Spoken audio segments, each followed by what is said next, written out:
online គិតថាខ្លួនឯង boss ក្រៅ screen អត់អី sign គ្រាន់តែបន្លំ gloss ដើរតាម trend រាល់ថ្ងៃគ្មាន style ផ្ទាល់ខ្លួន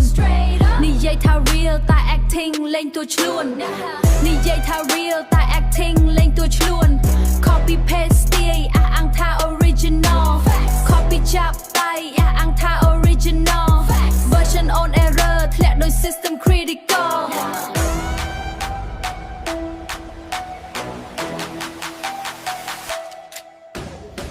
សំឡេងខ្ញុំធ្ងន់ដូច Thunder Lobby អូនគ្រាន់តែ noise មិនអាចខ្លាចជា hit អូនគ្រាន់តែ noise អាចខ្លាចជា hit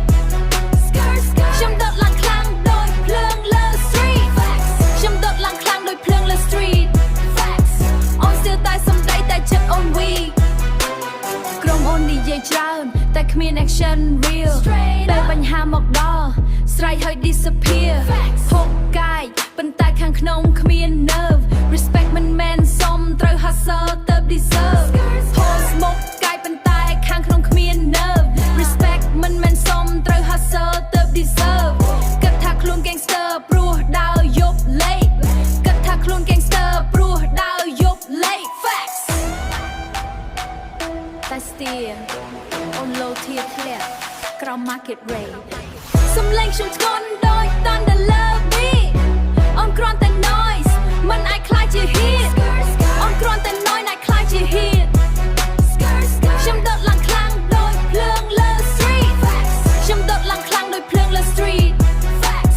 អូនស្ទើរតែសំដីតែចិត្តអូន weak ខ្ញុំមិនចាំ shout តែពាក្យខ្ញុំ loud ឈរលើ beat ខ្ញុំ shine copy crowd real មិនចាំ prove វាកើតពី mind អូនស្ទើរតែសម្បកខាងក្នុង blank line នេះគ្រាន់ intro មិនទាន់ climax នេះគ្រាន់ intro